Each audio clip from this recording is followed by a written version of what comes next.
All right, guys. I will keep admitting people as they show up, but probably we should get started. I'm Sean. I teach math at Aspen High School.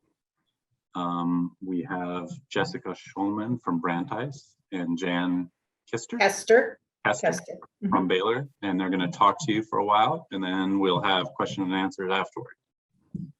If that sounds good, I'll just start with Jessica and let them introduce themselves. Yeah, awesome. Thanks, Sean. Well, hi, everyone. Thanks for joining us this morning. I wish we could be there in person. But because we're such a small group, we might also be able to kind of keep it open if you guys have questions, during, I think we're going to be both happy to answer those. But anyway, so my name's Jessica. I work at a school called Brandeis University, which is just outside of Boston. I'm originally from California, so I do know what it's like to switch sides of the country. And I am the rep for all of Colorado. So if you do have questions about Brandeis in particular, I would be your rep. And I'll pass it over to Jan.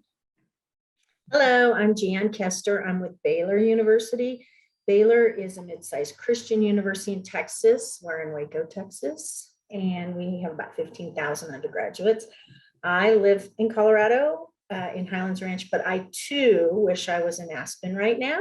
But I'm glad you guys have joined us, and I am also the representative for Colorado. So if you have any questions about Baylor, you can always reach out to me. All right, so if we just kind of go ahead and get started, and we can keep this pretty casual because we are a smaller group, so feel free to use the Q&A or the chat if something comes up. We do have a little bit of a presentation, but if that sparks any thoughts or ideas or questions, by all means, feel free to kind of join us there. So I just wanted to kind of open up, what are you nervous about? Just think about it. You don't have to say anything. You can type something if you'd like, but what are you nervous about for your first year of college? I mean, it's oftentimes you're going away for the first time. There's a lot of different things. So just want you to reflect on that for a second. I'm sure Jan and I have our own memories of what we were nervous about, but just a couple of things that I know kind of come up. Making friends, right? How am I going to make friends? How am I going to meet new people? I've been with some people for my entire college or my entire high school experience. How am I going to meet new people? There are lots and lots of class choices in college. How am I going to choose which classes to take? How am I going to stay organized? How am I going to stay organized between having a social life and academics and all the clubs you want to join and grow your networks and everything like that? Maybe it's your first time being away from home. Gaining that independence maybe sounds a little bit scary sometimes. Doing well in those college classes. Have I been, set up for success? Have I challenged myself? Is college going to be this whole new ballgame where I haven't, necessarily had the preparation? Chances are you have, but college is notorious for lots and lots of reading, regardless of your major, not even if you're not even if you're a math major or a music major, but there's going to be a lot of reading in college. Maybe your first time having a roommate and trying to live with somebody brand new for the first time, navigating a new campus and what safety looks like in that regard.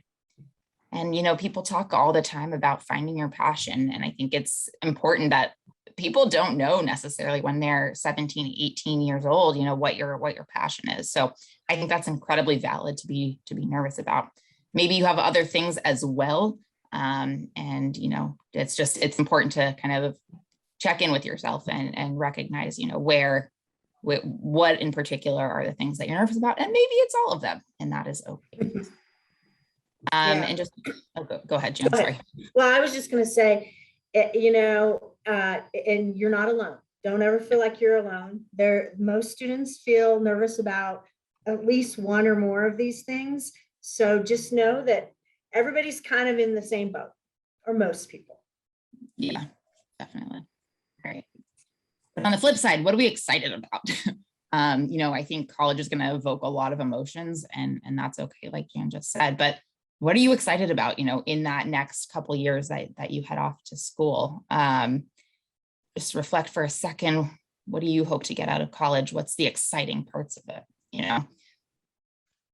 Meeting new people. So on the flip side of, oh my God, I have to meet new people, is, oh my God, I get to meet new people. It just really depends on the tone that you add there, maybe it is gaining independence and you're excited to finally have that place to really advocate for yourself and be that person who makes your own decisions. Finding your passion. Maybe you have been waiting your whole life to find what really gets you going academically or socially or whatever it is. And that's cool to be excited about that too. College classes are some really cool topics, very specific oftentimes, and you'd be surprised what can be an entire college class, for anywhere from a single cell all the way through the universe, if I'm being completely honest. Maybe you're excited, maybe you haven't really been challenged in high school. Maybe you're excited to push yourself and learn a little bit more, and see kind of where you have your limits. Joining new clubs, maybe you're ready for new opportunities. That you want to join certain clubs. Maybe you haven't even heard of a lot of the clubs yet that are on campuses. Campuses have such fun student life opportunities, and joining new clubs is a big part of that. Maybe you want to try new things, whether that's study abroad or taking advantage of different internships on campus and taking advantage of all of those new things, having new experiences. Maybe you have a friend who's from the other side of the country, if not the world, and maybe they bring you in and fold you into a new, religious experience that they're a part of, and you get to experience that in college. But again, I think the thing to hit on here is that, there's a ton of new things that are happening for you in that first year, and that can be the really overwhelming part. So for some people that's exciting, and for other people that is terrifying, and either one is okay. But I think there are just, the newness of it is probably what feels overwhelming at times. All right. So I'm going to pass it over to Jan. All righty. So we kind of reviewed this, but again, no matter what you're feeling, it's okay. It's normal. So you may be feeling overwhelmed. A lot of students feel overwhelmed. Everything's new. What classes, like Jessica said, what classes do I have to take? Don't worry, you have advisors for that. So they know what you need to take. So it's normal to feel overwhelmed or nervous. Hopefully you're all feeling kind of hopeful, because you are starting a whole new chapter in your life that really will be wonderful. But same time, you could be a little anxious, be a little stressed, which again, everything's new. Most people, they do get a little anxious when they have change and everything's new, but it also can be exciting for you. You may be eager to get going because it's just a new chapter in your life. But at the same time, some of you might be a little afraid or apprehensive, a little uncertain, a little restless, maybe impatient. You're ready to go tomorrow and you have to finish your senior year. Maybe a little worried or hesitant. You're worried maybe you'll be lonely. These are all normal feelings, and you just kind of don't worry about that. You're just starting a new chapter, but most of the time, it is the most wonderful 4 years for all students. Definitely. All right, so just to kind of move us along here and go into what happens next. We're talking about what happens once you're a first year, right? But what happens once you've paid your deposit, you've told a school or a college that you're going? There's that whole summer kind of that happens in between. These are just some things that different schools, Jan and I work at very different schools and colleges, but there are 4,000 colleges in the United States. So every school is going to be slightly different in terms of what happens over the summer. But the biggest thing that I think will be relevant to all colleges, regardless of where you go, is that college still uses email. Okay. Yes. And that is how they communicate with you. So if you are not in the habit by your senior year of checking your email, I would highly, highly encourage you to get into that habit. That's where they're going to communicate a lot of deadlines, forms that you need to fill out, and everything like that. So if you're not into into that routine yet, I would highly encourage you to do that. Looking at deadlines, every school is going to have different deadlines for forms. There's a lot of forms you need to fill out for college because you're essentially being a full human at college. So they need to make sure that they're well prepared for your arrival. If you aren't quite 18 by the time you go to college, you might need some parents or guardians to sign different things. So keep that in mind. Schools are going to need your final high school transcript once you've graduated. We still need that final transcript. What did the rest of your senior year look like? There's going to be all kinds of forms, like I said, health and insurance and dining and housing. Maybe you get to choose your roommate for some schools. Some schools do orientation during the summer ahead of time. Other schools wait till you're there on campus. It depends on what you're going to be going into there. You probably have a move-in date. And so that's another thing you're going to have to pay attention for the timing. So figure out, how are you going to get there? Is a parent or guardian driving you? Are you going to have to fly there? Do you get to take Amtrak? Do they have buses that stop in the center of Denver perhaps and bring you to a campus? So something to keep in mind there. And then a lot of colleges and universities are very, very active on social media. They know that is another way to chat with their current students. And that's where you can start following them, different departments that you're interested in, student activities groups. Maybe you're looking at a particular club. You can follow them on social media, whether that is Facebook, Instagram, Discord, whatever it is. Over the summer is probably the time to start paying attention to how they talk about themselves. They might be quieter in the summer, but still something to take a look at there. Maybe certain schools have different ways to meet your fellow classmates, maybe meetups in Denver or the Western Slope or wherever you're coming from, opportunities to meet your fellow incoming classmates. Some schools will have you take placement tests. It depends on what that looks like. And again, we're going to remind you to check your email, especially as a senior and especially going in. Jana, anything else to add there?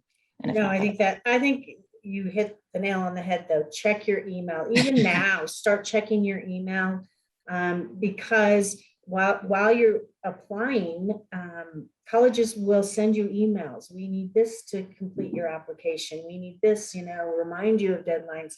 So you just don't want to miss any of that information. Absolutely. All right. Maybe you've never heard of orientation before. That's typically your introductory intro into the school. Jan, you want to go ahead and explain orientation a little bit? Sure. So I do think that orientation can look different from all different schools. So the one thing that you will find out as you're going through this whole college process is no two schools are exactly the same. So you just have to do your research for each school that you're applying to, and then finally do your research to the school that you have decided to attend.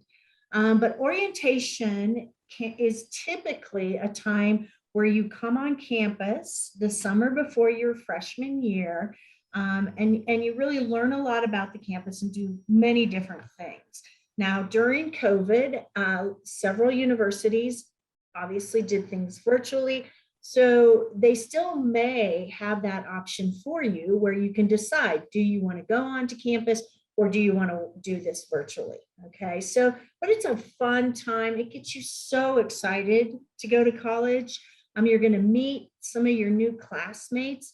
I know that students have told me that they met their best friends the summer before their freshman year, and those were their best friends through the 4 years of college. So it's a really great time to meet new people because, especially if you're going out of state, it does alleviate some of that anxiety, thinking, am I going to meet friends? How am I going to meet friends? All of that. So it's a great time to meet some of my friends and classmates. It's a great time to learn all about campus resources. Universities want their students to succeed, and they have so many resources for you to be successful. So you really want to pay attention to all the resources that your university is going to offer you. If you haven't been on campus, it's probably a great time to take a campus tour. Find out where everything is. Find out, what's there. Where's the rec center? And, is there a clinic on campus, or just the things that you need to know. They'll teach you how you're going to use your student ID card. They'll talk to you about how you swipe in for your meals into the dining hall. A lot of times universities will have what they call dining dollars, or I don't know, everybody has a different name for them, but It's where you can use your meal card at some of the fast food places around campus. So you can swipe and get free cheeseburger or something. So they'll explain all that to you. Where do I do my laundry? Do they have a laundry service? Some do, and some students they want to use the laundry service because they don't want to do the laundry. I wished I had one now that did that, but I don't. So, but find out where the facilities are, all of those things. And how do you get into the buildings? How do you get into your room? That's a different way. I know at our university, you swipe into the residence hall, but then you have to have a code to get into your room. They'll teach you all of that. So don't worry. We're going to walk you step by step through everything in orientation. And then you get to meet with your academic advisor and you get to register for classes. Do not be stressed about this. Like I said, the advisors know the classes you need to take. There's a whole map of your whole 4 years of the classes that you're going to need to take, and they know what they are. So they'll help you. And if there's opportunities to take some electives, they'll give you those options. But it really makes college real. You get to sign up for the classes. How exciting. And then you're going to submit any kind of documentation for accommodations, anything that you haven't submitted, probably like health forms and vaccine records or anything like that. You're going to have to submit because, again, lots of different rules for different universities. Just pay attention to those things because you want to make sure you have everything in line before your first class day. And then this last point is so important. Ask lots of questions. Do not be intimidated. No question is a dumb question. You need to find everything out. This is your time to get all the information about what resources your university has to offer you. And Yeah. can I just interject quickly? Please. Something I want to clarify. When you swipe with your dining dollars to get the cheeseburger, it's actually not free. Well, those true. dining dollars don't just sort of magically appear. There's No, somebody that's who's true. depositing them. That's true. You put a certain amount on your card every semester. Close And to my again, heart they'll as explain that as a to current you. parent of a college student. Yeah, you don't want to go overboard with that. That's for sure. Thanks, Jan. That was great. I think the only other thing that I would add during orientation is be prepared for lots of goofy games and icebreakers. College students have orientation leaders that are current students, and they're the ones that kind of walk you through it. They're going to be corny sometimes, but just go along with it. If it's awkward, it's awkward, but it's going to be awkward for everybody. But maybe you like icebreakers, and that's great. You're going to get a lot of those in college. All right. We often get a lot of questions. What am I taking in my first year? Again, every school is different. Some schools let you start in your major right away. Others have you complete a year or two of core curriculums or things like that. But like Jan said, you're going to use your advisor, whether that is a full-time professional staff advisor. Some schools use faculty advisors, others have peer advisors. Highly encourage you to take advantage of appointments and opportunities to meet with that advisor. That is where you go up to this professional staff member that has likely been in this type of role for several years at this point, likely has a master's degree in higher education or counseling or something like that. They're there to help you pick what classes are happening. Maybe you describe to them some areas of interest and they'll help you brainstorm different classes. One thing that's very, very different about college versus high school is that in college, you might not be in class every day of the week, or maybe you only have classes from 5 to 9 p.m.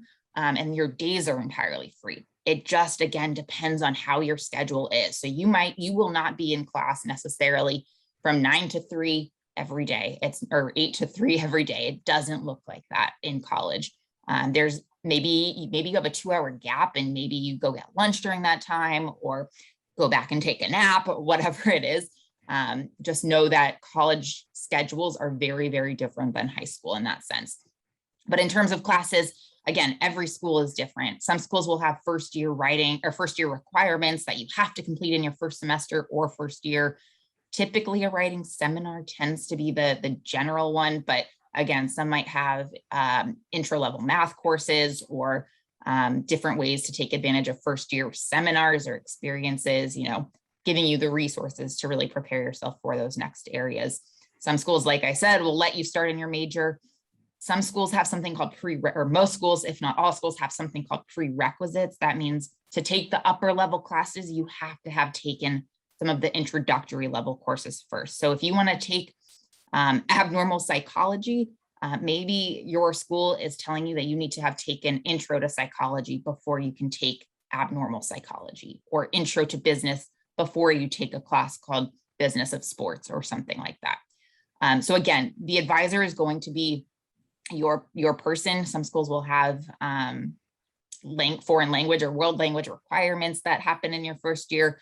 Again, every school is going to be different, but this is where your advisor is the person. It is kind of fun beforehand, browse a course catalog from a school.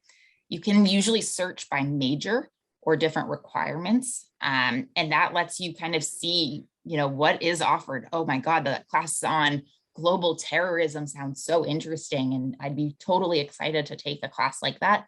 Those are the types of things that you can tell your advisor, whatever that looks like. Anything else to add, Jen? I would add one thing. Sure. We talked earlier about deadlines and all of that.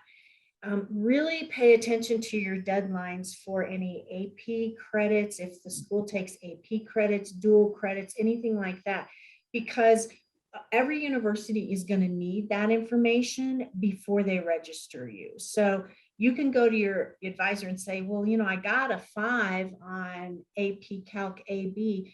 Well, until they get that score, they're not going to give you the credit for it. So just make sure that you have all of that information to the university before you're going to register for classes. Sean, anything else to add? No, the AP that was important. That was on my list.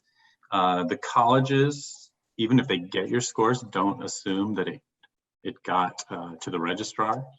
Sometimes you have to call and make sure it happens. There's a big queue of people waiting for their scores to get processed.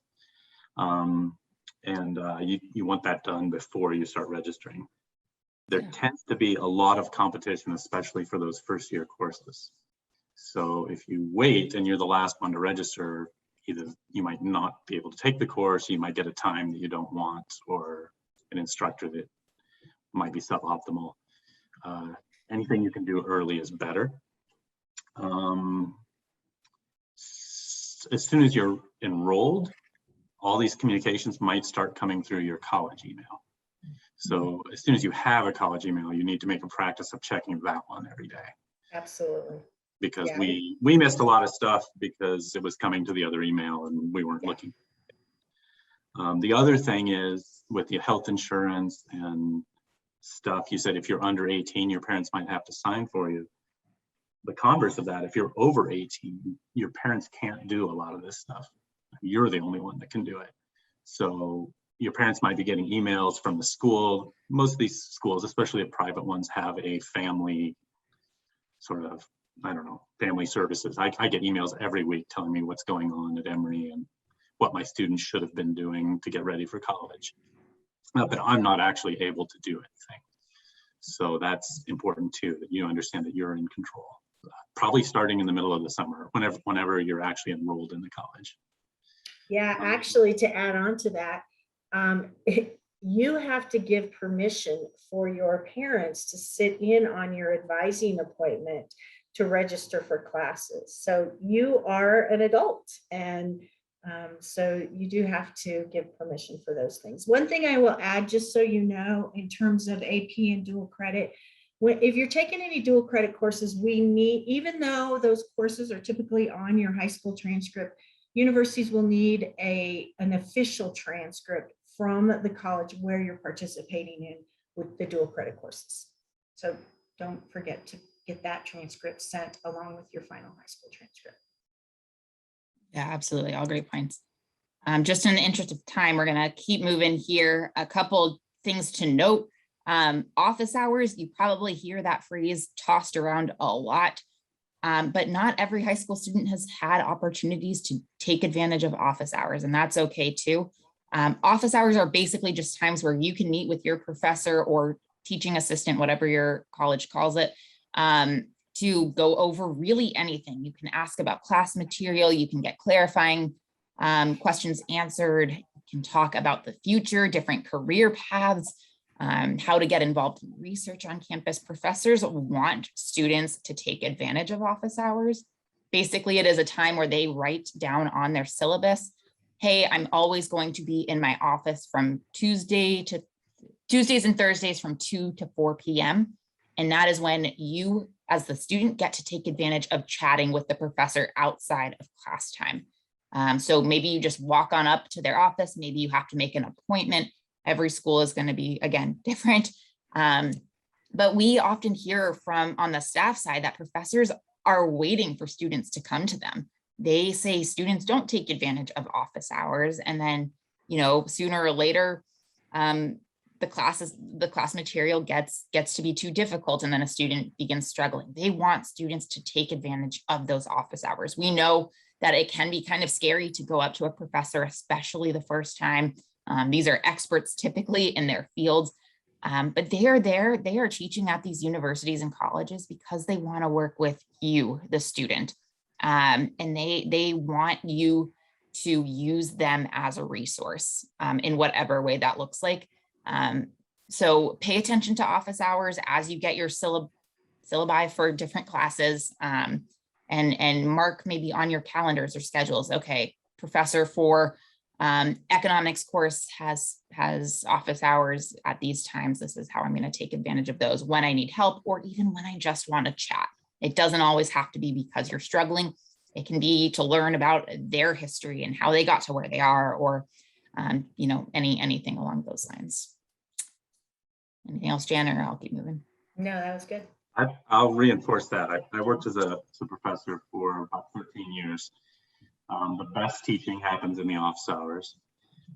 Also, much like high school, you're going to want references from these people in 1 to 2 years. When you start applying for internships or paid research positions, you have to have a faculty member that you have some kind of relationship with who's going to write a good reference for you. So even if it's your favorite class, and even if you understand everything perfectly, try to come up with some kind of question that's going to break the ice. You can't just go in there and stare at them. You have to have some. But it doesn't necessarily mean that, because you're struggling. It can be something else. And those are really, really important relationships to make. Thank you. Yeah, go ahead, Jen. You can start. All right. So there's so many ways you can get involved at college, and I would highly recommend you do get involved.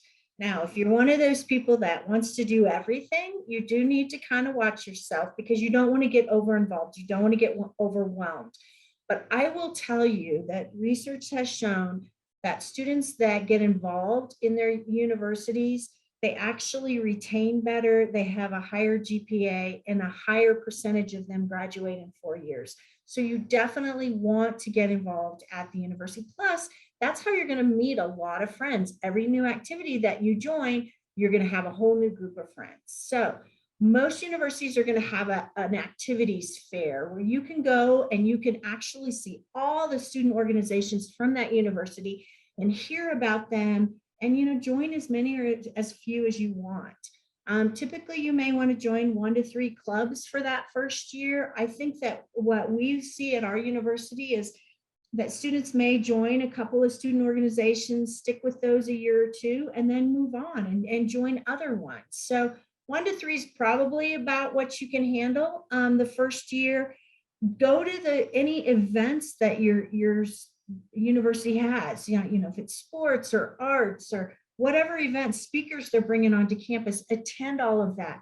And you can find those events, of course, with social media, or look at the bulletin boards. Look at the bulletin boards in your residence hall. Look at the bulletin boards in the academic buildings. There's so many ways that they're trying to advertise. Sometimes they use chalk on sidewalks, things like that to really let you know anything that's going on at your university. Oftentimes there's free food. And let me tell you, free food always attracts college students.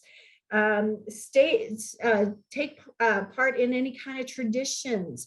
That's so much fun. That makes you feel a part of that university. That's how you're going to get such pride in the university that you're attending. Explore off campus, go to nearby cities, towns, check on student discounts. You may get like coupons, or your ID may give you discounts. So just check out all of those things. This is your time to explore, find new passions, find new things, but just get involved. Can't stress it enough. Get involved your first year. We sometimes see that students sign up for too many things in their first year. I wouldn't necessarily advise going that route. It's like we said earlier, everything is going to be brand new. So maybe pick 1 to 2, maybe 3 if you're that type of student that you want to commit to and attend their meetings and events and brainstorm and fundraise and whatever those clubs are doing. But try to limit yourself especially in your first year. Find out the vibe of the campus, see what other students and your friends are doing for later times. And then we want to highlight, having a support network. College can be overwhelming, like we established earlier. Support networks are there for you. Colleges want to see you succeed, but at the same time, you are an adult and you are the person that needs to be the one that's going to be advocating for yourself. Support networks can look like any number of things, whether you're stressed or need ideas of how to find an internship. It doesn't matter what it is, but support networks are there to kind of walk you through various parts of the college experience. And it doesn't matter who the support network is, but maybe it's your friends, and that's okay too.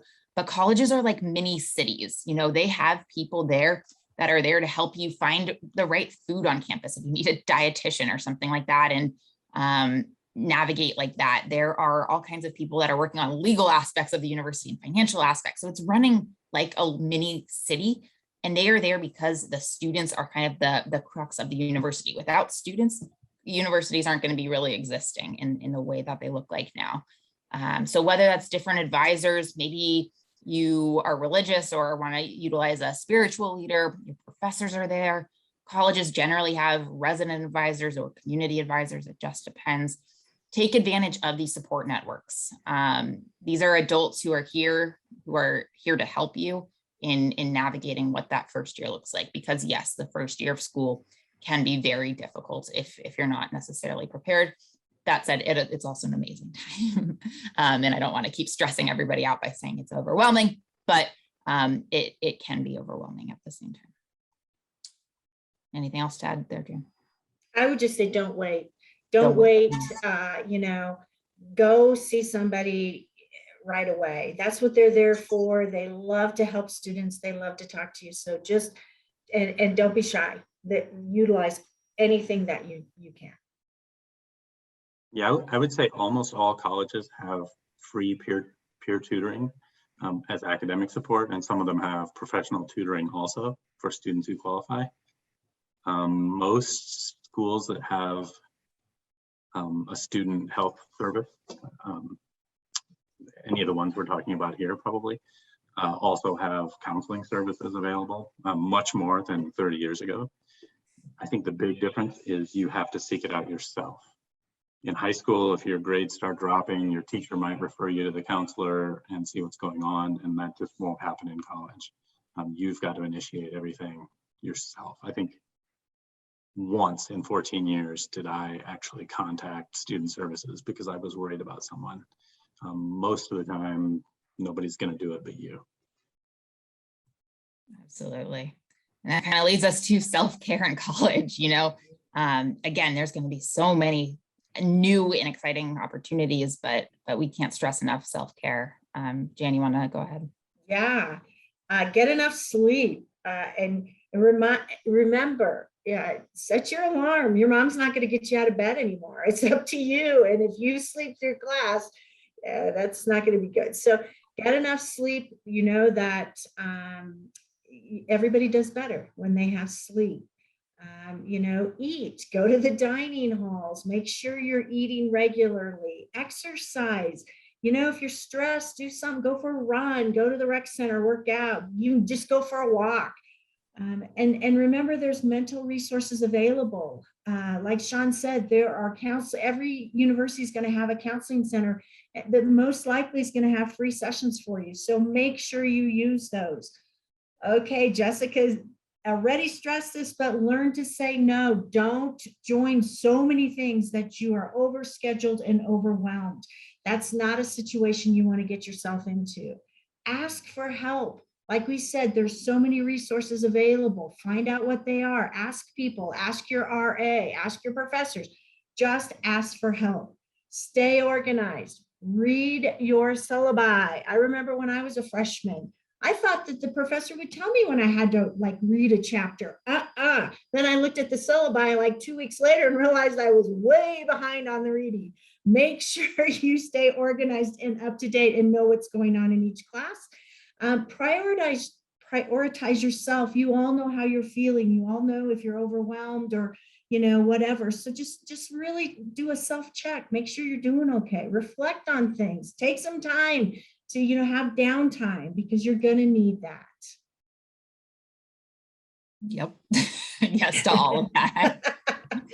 Oh goodness. But yeah, I mean, like Sean said, it's on you to be the individual who's prioritizing yourself. Your parents, your school isn't necessarily going to bring you to the counseling center or bring you to the rec center. You are going to be the one that has to advocate for yourself in that regard. So just to kind of start wrapping us up here, and in the interest of time, college is all about advocating for yourself and learning what is going to set yourself up for success, whether that is taking initiative or asking for help. Either way are both wonderful. But colleges are places that have lots and lots of resources. Sometimes students think resources are going to present themselves on a silver platter and say, here's your internship, but that's not how college works. You have to be the individual that says, I want an internship. Let me use the resources to help get myself an internship. Whether that is through tutoring centers, most schools have writing centers. They can help you find research help if your school is asking you to write a research paper and you are overwhelmed in the library, and because there are tons and tons of books and materials and databases. Librarians are a great resource for academic support as well. I think those go very much so underutilized. If you're a first generation student or an international student, there are networks set up for you to utilize across the university in whatever way that looks like. So again, college is really the time that you have to be thinking, how do I take care of myself in the moment, and how do I advance myself, as I move through college and looking ahead even out of college. I know we're trying to navigate the first year at this particular time, but this is where you're learning to be the one who is your best advocate. I am not going to be the one to tell you, hey, you should probably go to the tutoring center as an individual on the college campus. I think this is for you to say, okay, that was a C on an exam. Maybe I should take advantage of tutoring opportunities. You are there because you are going to be your best advocate. One thing that has always kind of stuck with me from my college experience is that you're going to meet people that are very, very different from you in college. Whether that is from a different location, geographically, different races, ethnicities, religion, socioeconomic status, sexual orientation. You're going to meet people who are very different from you in college. And this is the time to learn to get along, to be completely honest. These are places where different ideas and values and perspectives are going to be respected on college campuses. And college is your time to push yourself to learn those new values and ideas and perspectives in whatever way that looks like. Maybe you don't love your roommate, and that's okay. You don't have to be best friends with your roommate, but you do have to learn to compromise and get along and things like that. Same thing with your classes and professors, even, you need to learn how to compromise and be understanding and respectful of people that are different from you on college campuses. And lastly, of course, have fun, try new things, get out of your shell, push yourself. If there's an event or activity you've never had the chance to do in your, rural Colorado town, then this is the time to take advantage of what's happening on college campuses. Anything else to add there, Sean and Jan? Jessica, is it okay if I stop the sharing so that we can see everybody at the same time? Oh, yeah, of course. Okay. Definitely.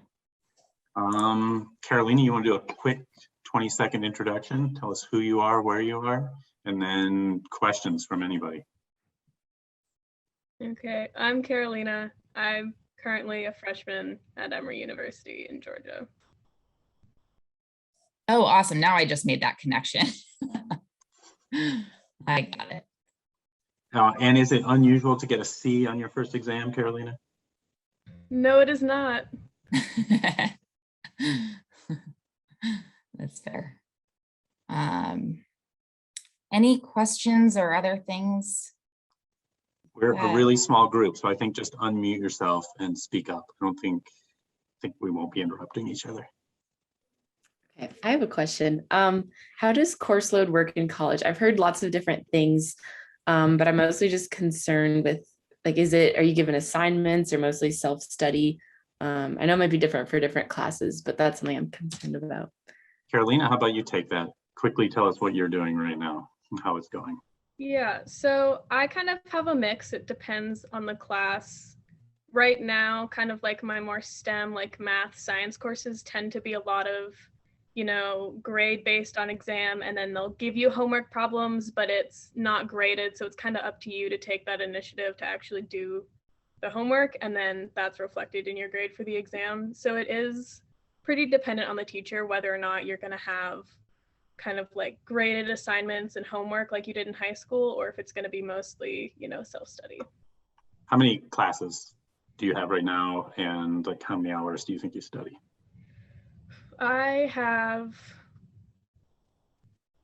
I'd say 4 like very academic classes at the moment. And I study like a decent amount. I don't know if I can put a time on it exactly, but like quite a bit, which is homework doesn't take a whole lot of time.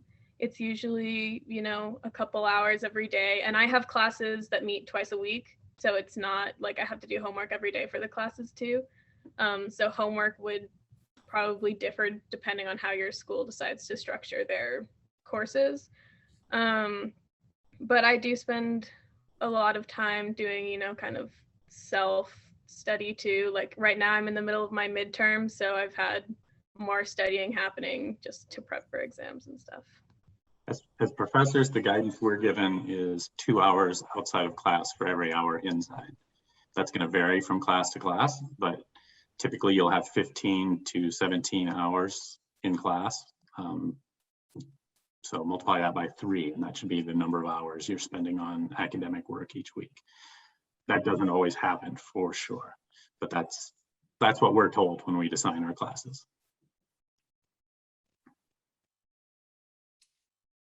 Anything else? Just, I think we kind of hit our mark here.